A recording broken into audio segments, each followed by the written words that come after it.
ter um aumento da ansiedade, do estresse, é natural. E a gente não está falando aqui, então, de um transtorno, né? Mas é algo que acontece.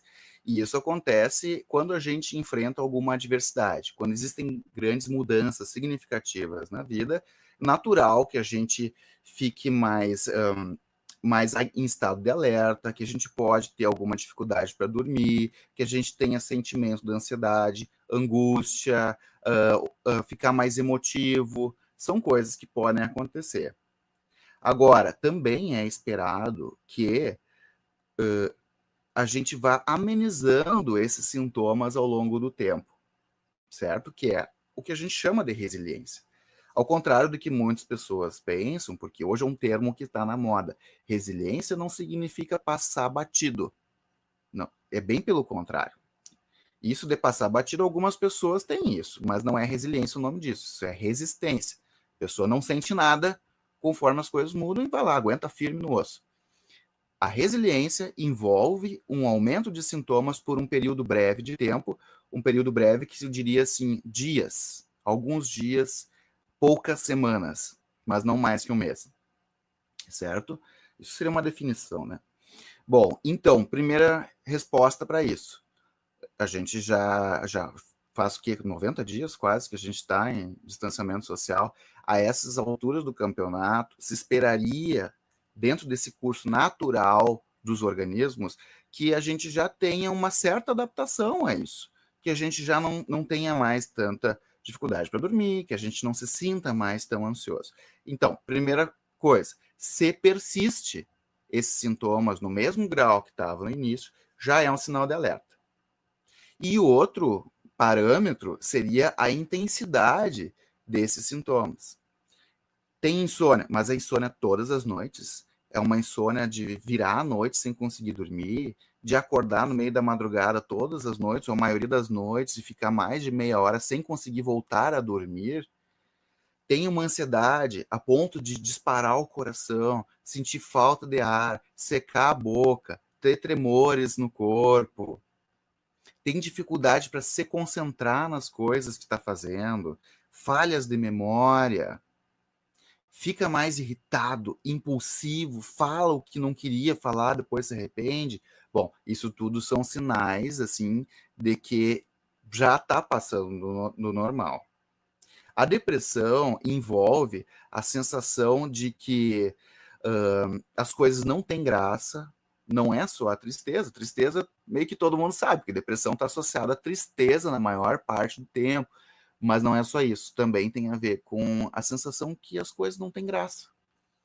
Não tem mais graça o que tinha antes, né? E aí a pessoa passa a ter sentimentos de culpa exacerbados, passa a pensar que é uma pessoa inútil com relação aos outros, que é um peso na vida dos outros, inclusive pode envolver uma tentativa de suicídio. Então, quando acontecem esses sintomas, isso aponta para um lado da depressão.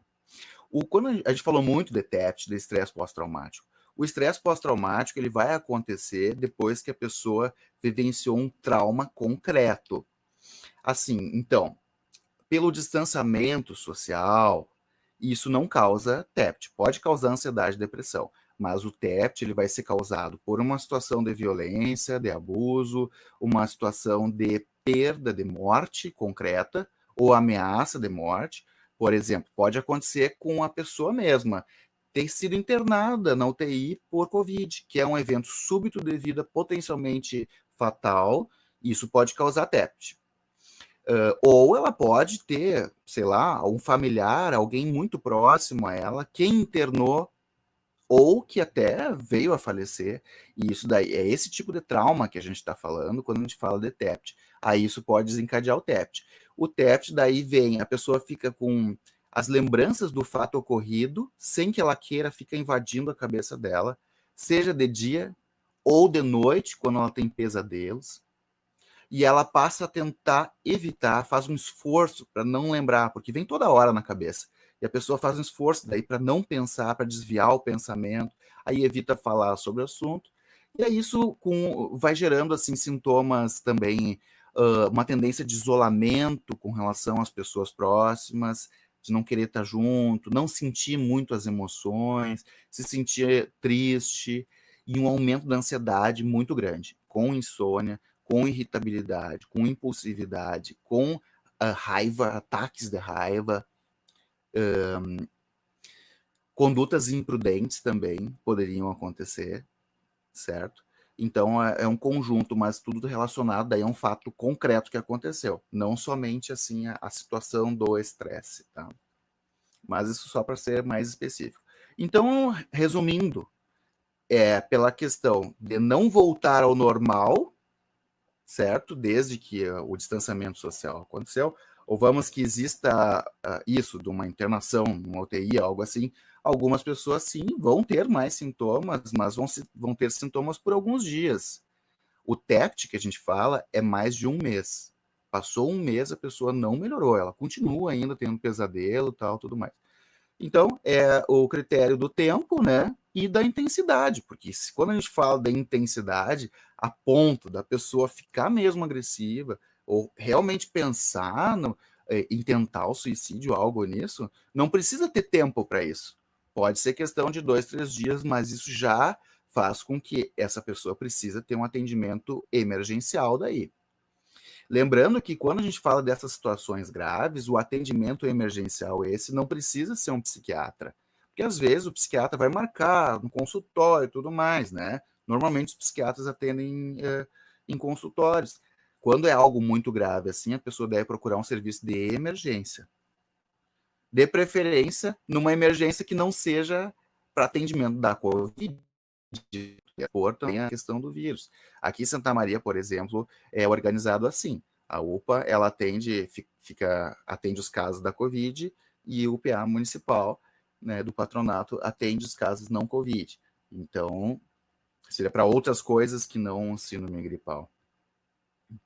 Então, não deve ficar em casa. Tem o CVV também, que é bom, sempre bom lembrar, o Centro de Valorização à Vida, diz que 188, né?